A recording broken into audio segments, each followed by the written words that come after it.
that looked like a lot of memes. Those are good memes. This year was just memes. Thoughtful banter. Sometimes thoughtful, mostly banter. All the memes. What is going on, guys? Peace be upon you. This is Mahdi. I'm with my co-host Hussein and our guest Hussein here today. Hussein, thank you so much for joining us. Thank you for having me. Thank you guys so much for supporting the show. I mean, the first episode, Hussein and I were both blown away. Yeah, I can't even like put into words my shock at how much support you guys showed on Instagram and YouTube. 60 views is not a lot, but it's way more than I was expecting. I would be real. I was expecting like 15 to 20. And I don't know, you guys showed out. Absolutely. I mean, we're going to have a Patreon, so shout out to our patron. And if you're seeing this episode early, that's because you're a patron and you're awesome. But let's get right into it. So we first want to give you guys a brief description of what Thoughtful Banter is, because we haven't done that yet. We just kind of start off strong. I think we start off the right way, but we want to give a little bit of introduction. Yeah, so I'm just going to give you guys a little bit of background. Okay. Me and Mahdi have tried to create a lot of projects in the past, and the thing that's been oftentimes held us back is like the fallacy of perfection, where everything has to be like in tip-top shape and everything has to be exactly perfect before we put it out. And so with this, I was kind of like, bro, I don't care, we're gonna record something, just put it out. No information, no update, no announcement, just put it out, just do it. And so I think it was necessary for us to just put out that first episode like that. And I think it's better to do something than to think about doing something. Yeah, that's the thing. And so for us, that was really big, because it just was like, it put everything in motion. So excuse the lack of introduction to our official Thoughtful Banter channel, but now we'll give it to you guys right here. No excuse, alright? Y'all get what you get. But bismillah, so Thoughtful Banter is just a podcast of two Muslim brothers who want to create a safe space, an open and safe space for honest and laid back, but also meaningful discussions to be had. So whether you want to discuss religion, anime, politics, whatever is happening in the world currently, this is a podcast for you. You can support us on our Patreon, which we'll talk about later on in this episode. Plug. So bismillah. So I think one point that we got a lot of positive feedback from our last episode, where we were talking about, as Muslims, we have Muslim problems. And like Muslim problems are problems you only have when you're a Muslim. Yeah. For example, if you're a hijabi and you get bullied for wearing hijab, that's only because you're a hijabi. You know, you taking off that scarf, that would take away that problem from you. Yeah. So we're talking about these kinds of Muslim problems. And one point I was thinking of was, well, sometimes we don't use the Muslim solutions that we have for Muslim problems because we don't understand the solution. And I think that a lot of times the solution, like, you should understand the solution to something before implementing it. Wouldn't you say so? Yeah, so first of all, bismillahirrahmanirrahim. So I think this all goes back to our misconception and our thought that like Islam is just about praying, just about fasting, and kind of everything else in life, how to live, how to dress, when to get married, and all this stuff. I think we think often that that's just for society to decide, that's for the time to decide, when very often, and so many different situations in our life, so many different problems that we face in life, Islam actually has the solutions to them. It's just us who don't put the efforts to go out and read what Islam has to say, what the Prophet has to say, what the Quran has to say. And there's so much more to Islam than we may think. And one of those things is marriage, and details of when to get married, and why to get married, and the purposes for which you should get married, and who to try to find for a perfect mate, and so on and so forth.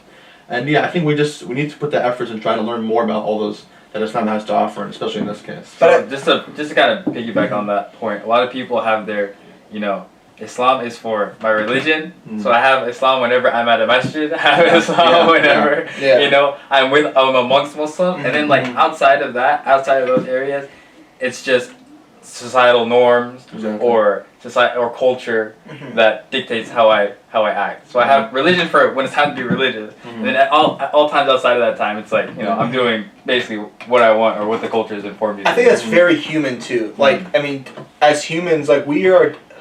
Maybe you shouldn't be. At least I am many times a completely different person with different people.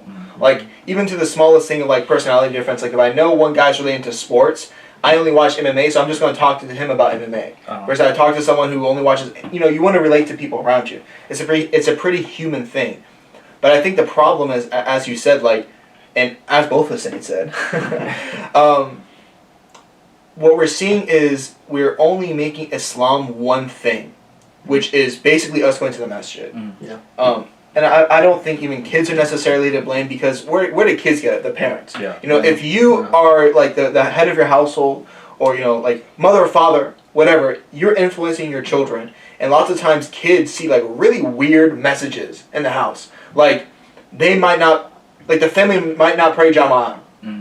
They might not pray with each other whenever they're home. But their religious friend who comes from parents who the parents know are more religious than them, when that kid's over at their house, they might do Salat Jama'at together. And their kid is looking at the situation, and that kid is confused. Thoroughly confused. And the parents are not going to say, he's more religious, we're going to pretend to be more religious. But the kid's confused. And they're not seeing, I guess, the beauty of what the religion is. Yeah. So before I comment on that, I kind of want to backtrack to your first point, which was that a lot of people don't implement the Islamic solutions because they don't understand the Islamic solution. So I just wanted to push back a little bit on that. So I'd agree with you that there are probably two reasons why people don't implement, at least two reasons why people don't implement Islamic solutions. Either they don't know about it, or they don't fully understand it. And if they don't know about it, I'd say, like Hussein said, it's your responsibility to go out and find out about it, right? Yeah. And once you find it, if you don't fully understand it, who are you to fully understand the solutions of God? So you're saying if there's an Islamic solution and I don't understand it, implement it anyways. Implement it anyways. Implement it anyways. Even if I don't understand it. Even once you have, this is assuming that you've done your due diligence and understand that this is a religion for you, and that this is the God for you, and this is the prophet you believe in, these are Imams you believe. Once you've done all that, if you don't understand a rule, sure, you can find out. You can try to find out more about it, but don't just not follow it until you understand it, because that's arrogance. That's straight up arrogance. Yeah. I think I know more than God, so until I'm fully convinced about the validity of this practice, I'm just gonna ignore it. I'm gonna ignore it, and I'm not gonna implement it. And to add on that, I think that's we're missing like the whole point of Islam and Islam itself and what it means. And very often we hear Islam means peace, and Islam means to have peace with one another and stuff. But and as it's been explained by Ahlul Bayt and the Prophet and so on, Islam comes from taslim, which means submission and surrendering. And we're surrendering to whom? We're surrendering to Allah subhanahu wa ta'ala. So ultimately we know we've reached that conclusion already. We reached the conclusion. We already have we have this God. He's all wise, all knowing. He's sufficient from us. He doesn't need anything from us. Anything that he tells us to do is for our own good. So what more do we need to accept and to act upon those commands that he's given us, right? I don't need to understand every single detail, every single solution that Islam has for me. I know that's my foundation, is that I have a God who's all wise, I have a prophet, he's infallible, he knows what he's doing, he brought the message. I'm going to obey him, that's it. Even if I don't understand, that's pretty much the whole point of Islam in that sense. I'm surrendering to that superior being, to that God that knows much more about me than I know of myself. You know. Just to give an easy, concrete example to understand this. If I'm sick, have a virus, whatever, I don't know. I go to the doctor, he gives me a prescription. I'm not asking him every single ingredient of what's in this prescription. I mean, are you going to take the COVID vaccine? And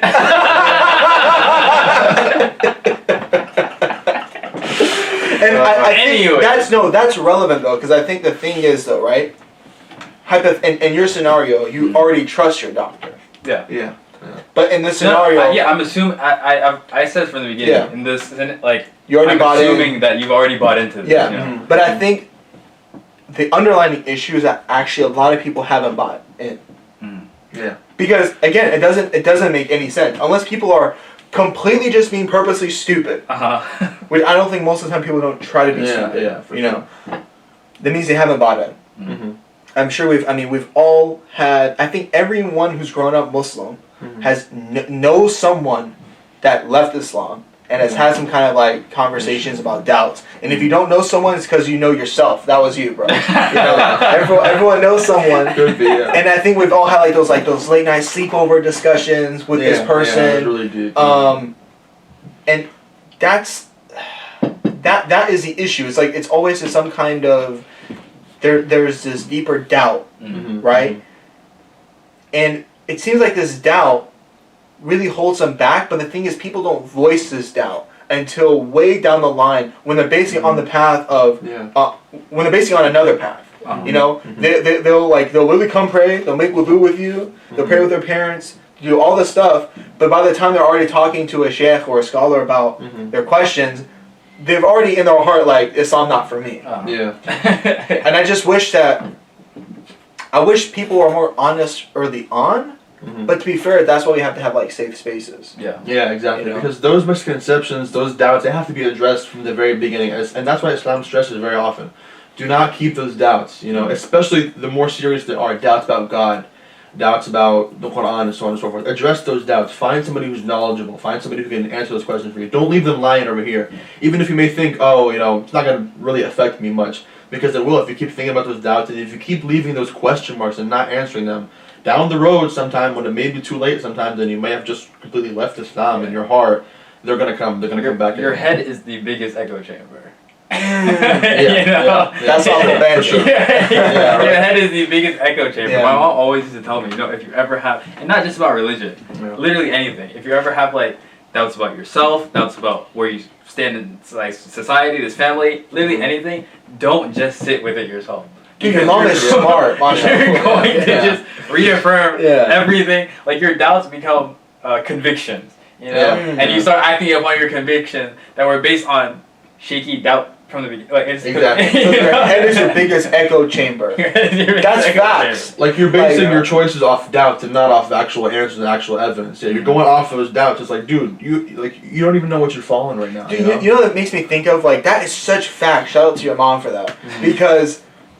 You know, whenever, like, let's say something happened between you and your friend, and you don't know if what he did was intentional. You keep it to yourself, and then you keep it to yourself, and by the time you see him next, it was intentional, and he meant it, because you're just constantly thinking about that. Like it's an echo chamber, it's just bouncing back and forth. You're replaying it over and over in your head, and it's your own thing.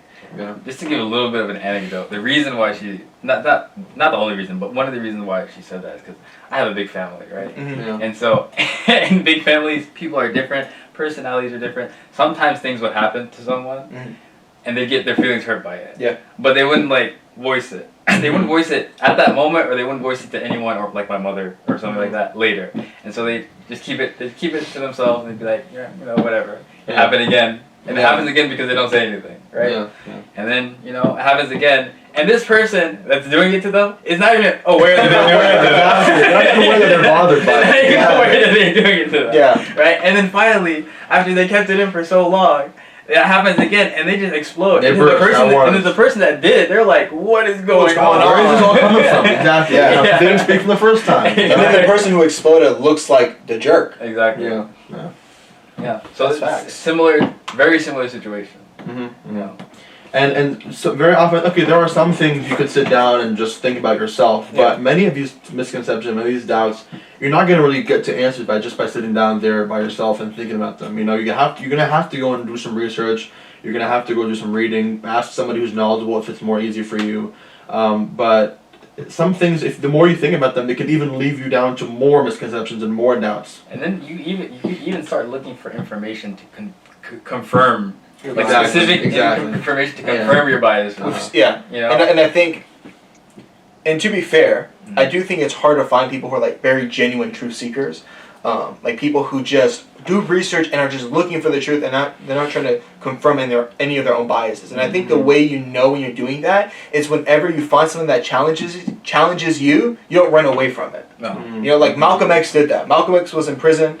He challenged himself, he changed himself, and then later as a Muslim, when he completely found what he thought was perfect Islam, he went to Hajj, he saw more than just black people, he was like, oh snap, I have to reevaluate my whole deen. He didn't leave Mecca like, oh, I don't know what they're Saudi Arabia, there was a big old rock there, I had to dip. I never know about that. So he was a true seeker, mashallah.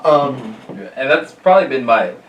Again, like we all know people that have left Islam or had at one point serious doubts about Islam, and the difference between the people that I know that stayed versus that went is that the people that went my biggest issue with them was that whenever they had a question, they'd come to me. I'm like, who am I? Yeah, we're talking to that person who actually knows this stuff, right? Hey, I might be able to give you some basics. I can't break it down to you like the people that are around us that I know you know as well as me.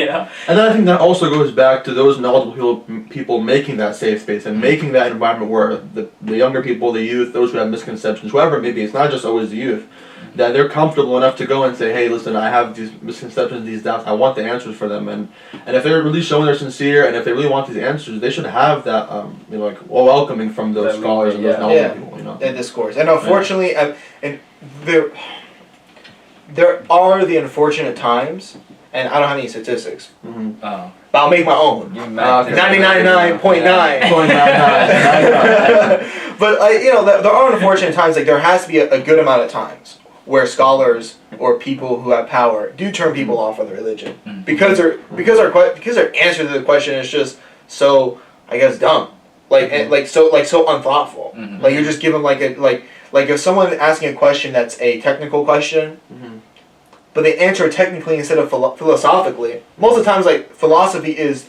your issue with something, not the technical aspect. Like if I go to a sheikh and I say, why do I pray 4 rakats for dhuhr? My question isn't why God said pray 4 rakats. My question is there a God? Basically, in my opinion, right? Most of the time, like these misconceptions, these questions can be based or rooted from a much bigger misconception. Exactly, because if I do believe in God, I'm not going to question whether his commands. Exactly. Whether it's 4, 100, 1, 0. I'm going to do whatever He tells me to do. Exactly. So your question is in God, not in 4 rakats Allah. Exactly. You know. And the thing is, I think it's not even with God. Like if we see, and if we think about it, if we see somebody who we know is a knowledgeable person, who we know is a believing person, and we see them doing something, questionable to us, it may not make sense to us, especially if we're just watching without even asking them. We're going to think the best of them. We're going to give them the benefit of the doubt because we know they're good people, we know they're smart, we know they're God-fearing, right? Maybe we can go ask them later, but we're not going to right away question them and think the worst of them, right? Now, this is with a normal, regular person we know is a smart person or a knowledgeable person or God-fearing. Then how then with the one who created us and the one who's all-wise and all-knowing and stuff, Absolutely. And I want to take this moment to unorganically cut into a new subject because we do have a plan for this, unless you have anything else to say.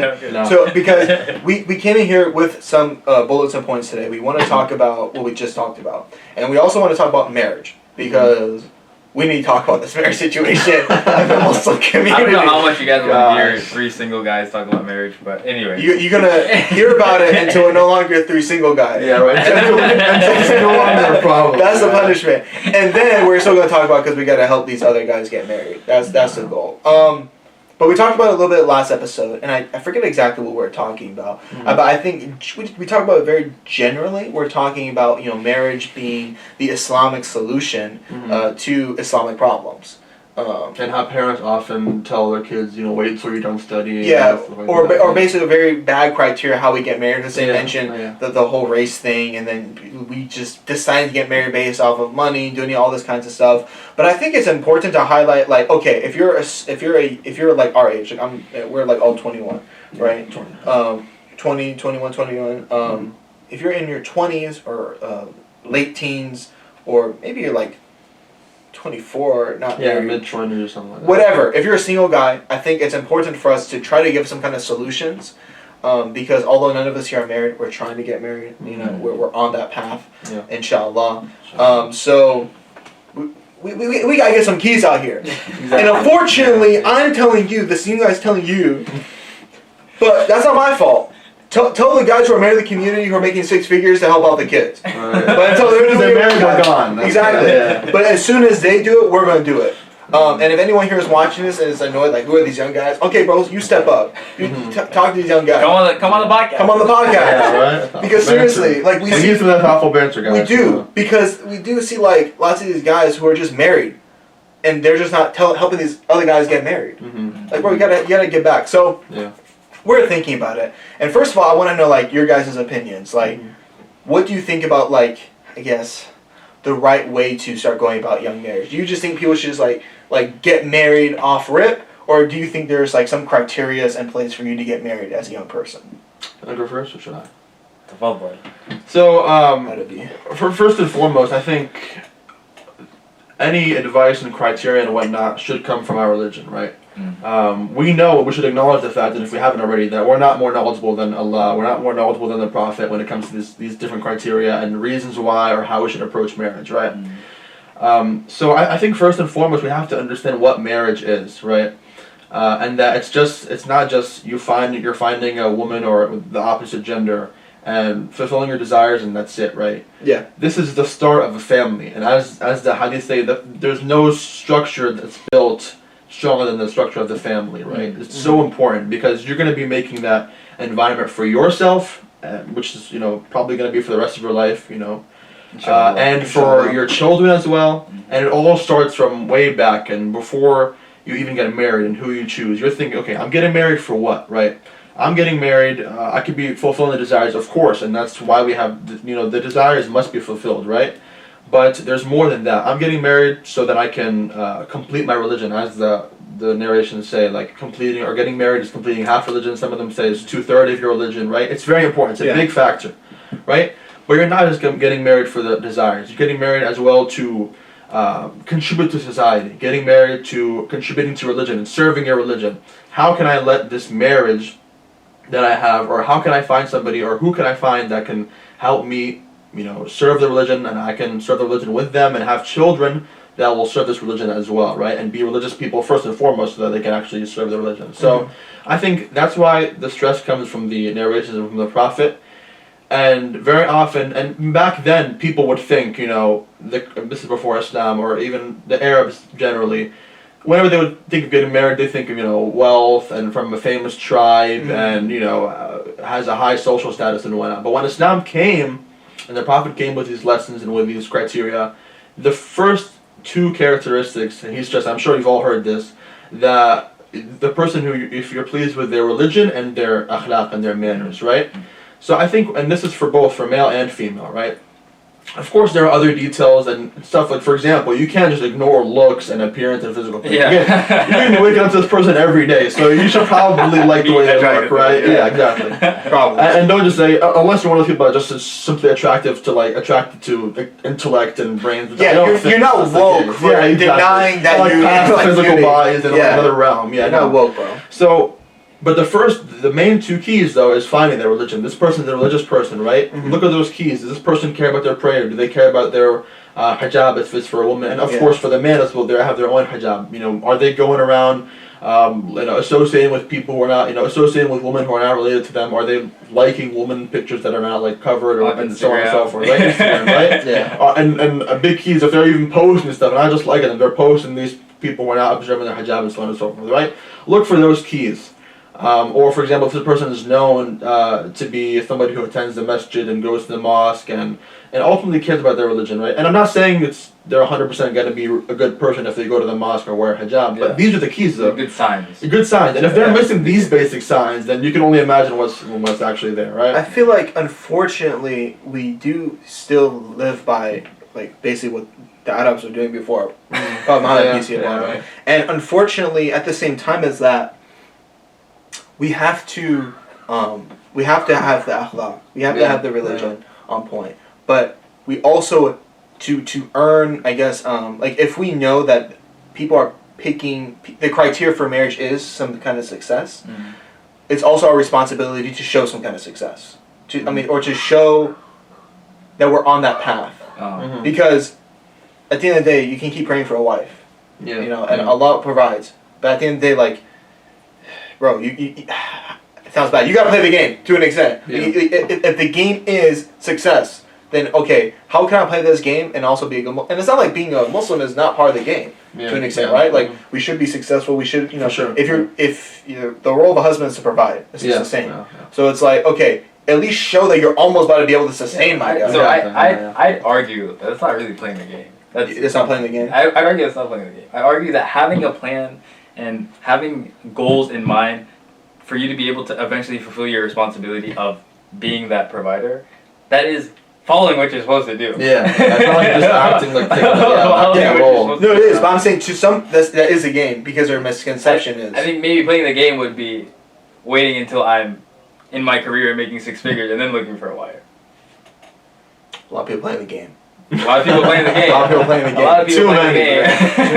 A lot of people not playing the right game. So yeah, I mean that would be my argument. I don't think, having things like expecting a young man to have a plan about what they're going to do with their life, how they're going to make money, have a plan for how they plan to like provide for their wife and their eventual children. I don't think that's like imposing this strict societal rule on. No, I don't think it is either. On marriage. These are the things you're supposed to do, and ideally, a religious person is not just in their house praying, and it's not just. You said it last time.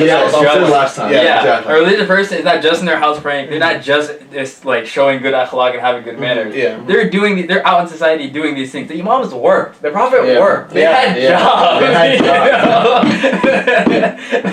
They went out into society. They did things. They weren't just recluses in their house, and they were the most spiritual of people that had walked this earth. And it wasn't just that, it wasn't just like one type of job. They were doing sometimes just physical work, sometimes they were also teaching, and they were helping people, and they were like meeting with people, answering people's questions. They weren't just by themselves worshiping their God, and that's what Islam also, one of the things that it tackled was that kind of monk type of living and seclusion and whatnot, right? Islam is all about helping the community. Islam is all about being part of the community.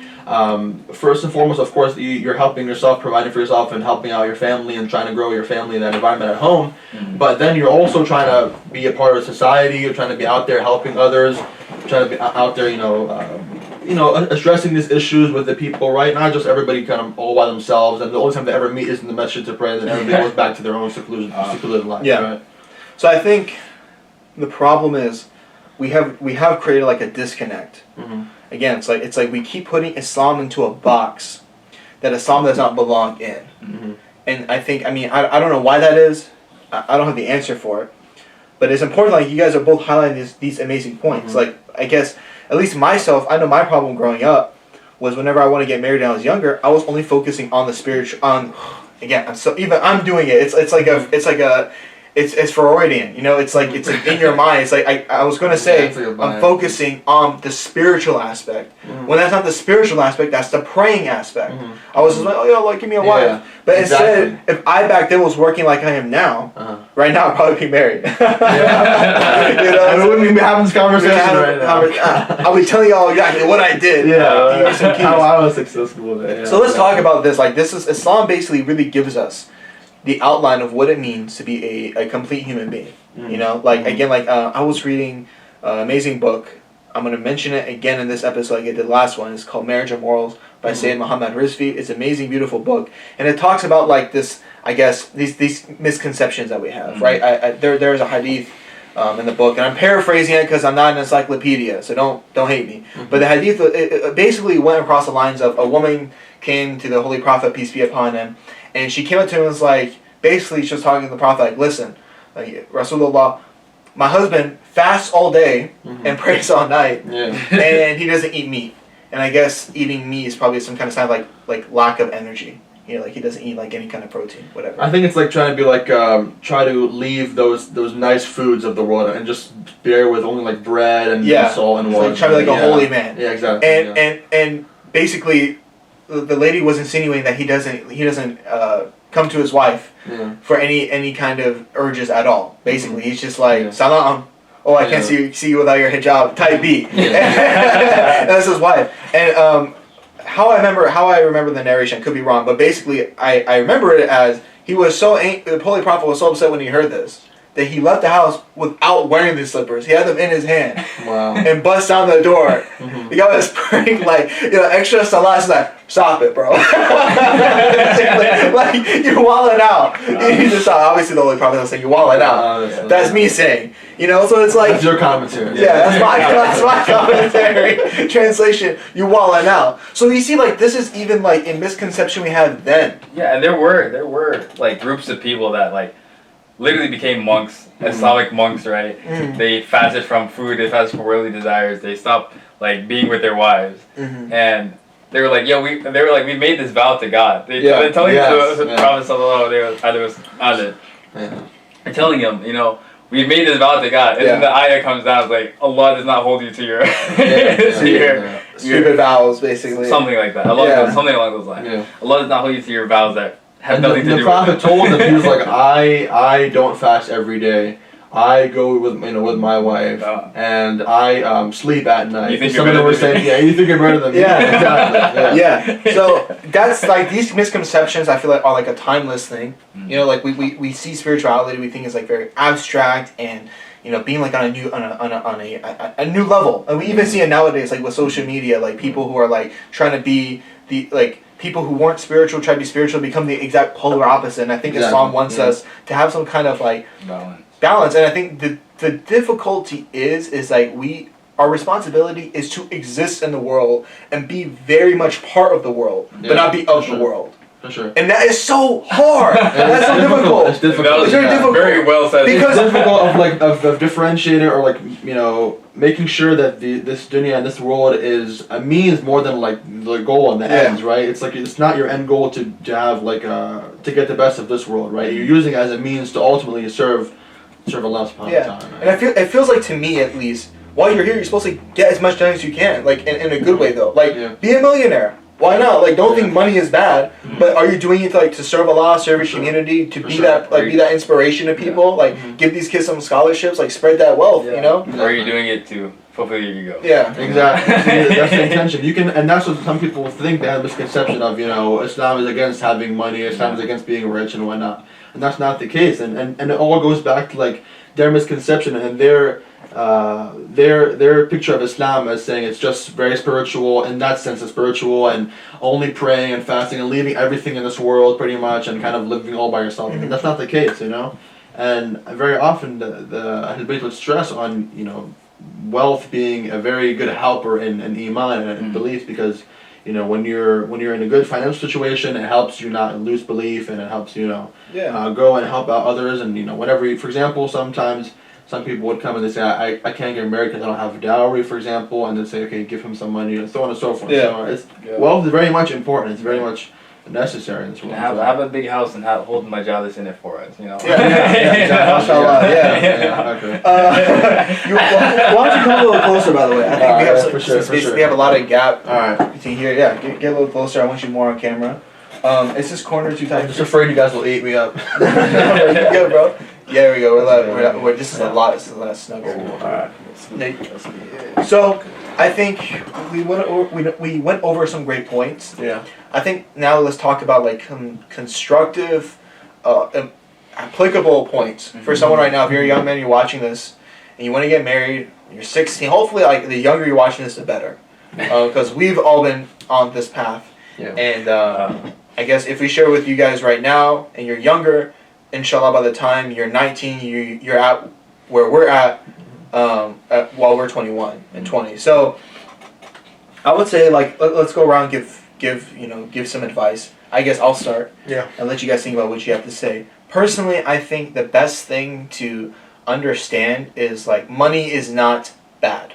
And I think when I was younger, again, I was misconceiving money as non-spiritual, bad thing, or like trying to go for money is wrong. And I was super focused on my passion. My background was I wanted to be a filmmaker. Filmmakers are notoriously poor. Notoriously poor. Yeah. And I'm Muslim, and I'm Middle Eastern, I'm half Iranian, so my dad's like freaking out, like, oh my god, my son's trying to do filmmaking. I want you to get married, bro.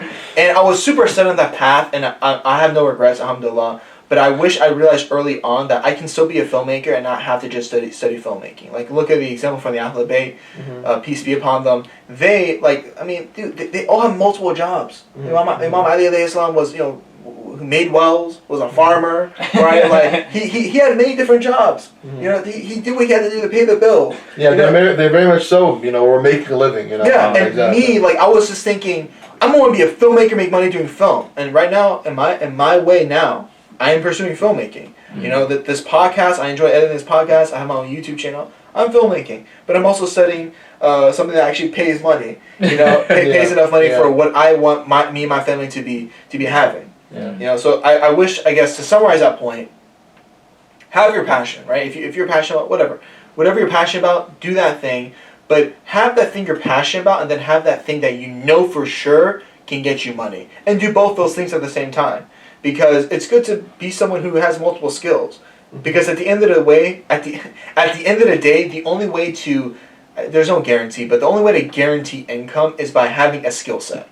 It's not just like a degree or your education. It's what can you do. So whether you're an electrician, a plumber, you can edit videos. If you have a skill, that means you are qualified for someone to give you their money because you can do something for them.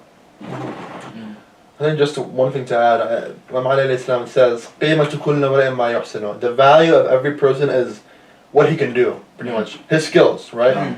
You know, the more skills you have, the more value you can contribute, the more you have to contribute to society, and ultimately that'll all benefit you as well, because you can make income and you can put those skills to good use, you know? Yeah, absolutely. I'd say, so I'm going to say something broad, and then I'm going to get a little bit more specific. Yeah. Let's say, trust in Allah, and don't limit yourself. And what I mean by that is, so, and this is for male, female, but I guess I'm taking specifically more of the male aspect here. Get yourself together, you know, get yourself in order, get your plan together, which are all things that you should be doing religiously as well, like we said. Yeah. Get your plan together, and then once you put your best foot forward, step back and leave the rest to God. You know, if you approach someone and they don't want to take a quote unquote risk on you, then that wasn't the end of the world. That's not the end of the world. Exactly. That wasn't meant to be. So move on. Exactly. Yeah. Don't be so like limited in your vision. It's like, oh, I have to, you know, I have to do everything in order to please these specific type of people. Move on. Low abundancy. Low abundancy. Yeah. You know, if they didn't want to take you, then it probably wouldn't be good for you anyway. You know, that's not for you anyway. Yeah. You know, and that's men. That's for male and female. You know. And there's always more options and opportunities out there, and more chances. It's not like that's the only one. That's the now you're screwed, and you can't. Just put that would be my advice. Put your best foot forward, and legitimately put your best foot forward. This is not you know, I tried everything, and you haven't really tried everything. Exactly. I mean, legitimately. I am so tired of hearing I tried everything, and then I ask like one scenario, like, oh, I didn't try that. Yeah. So you know, get yourself in order. Yeah, don't be lazy about it. Come on, don't be lazy. Again, these are things you're supposed to be doing religiously. These are not just like random societal standards. Get yourself together, have a plan, and then put your best foot forward. Leave the rest to God. Yeah, I think one thing I would say, and as I was mentioning before, ultimately, our goal and purpose in life is to worship and serve Allah, right? And as we've been explaining, it's not restricted to fasting and praying. You serve Allah in so many different ways, and actually one of the best ways, or one of the best types of worship, as the hadith say, is seeking a halal income, right? For example, so ultimately, find the person or look for, and really put that in your head that, listen, the most important thing I have is my religion, right? Is my belief in God, is my service to God and obedience to Him, right? And I don't want to leave that. I don't want to stray from that. I don't want to disobey God, right? So I want to find somebody that's really going to help me. And don't fool yourself. Ultimately, you know yourself, okay, this person is probably not going to be helpful in my religion, right? And if you find somebody that's, you know, you at first were attracted to, and you're interested in them, and they don't fulfill this requirement, you know, don't get so caught up on that. There are more out there, right? It's not the end of the world if that one person wasn't suitable for you in this, because it's a very important condition, right? It's a very important condition that has to be met. It's not like one of those smaller things that, oh, it's a bonus if they can have it. It's like if they don't have the religion, and if they don't have that belief, and they don't have that obedience down, then they're missing out on a lot, and they're missing a lot, and that shouldn't be the person I'm kind of interested in right now, you know, because ultimately, as I said, your purpose here is to worship God, is to serve God, and it's very important that the person that you're living with and you're going to have children with is kind of on that same level, you know. So, I think this conversation is kind of coming to an end, but as we wrap up, before, I just want to, and I know I probably shouldn't have to say this, but I'm going to say it anyway.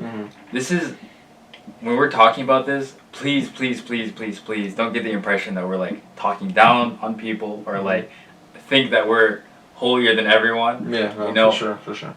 Each one of us has struggles, has things that we struggle with daily, you know, hourly, by the minute. You know, and we're all just working to improve our status in the eyes of Allah subhanahu wa ta'ala. And so I know probably shouldn't have to say that, but I just want to. But you got to, bro. Yeah, like this. But I just want to make that very clear, very clear. And I think all we're saying is ultimately, this life, this religion, is not meant to be taken as a game. And I just want to read one ayah of Quran, just to be maybe a little corny. One ayah of Quran. Bro, you're better than me, bro. One ayah of Quran to me, bro. You saying I don't read the Quran? No, don't read the Quran, bro.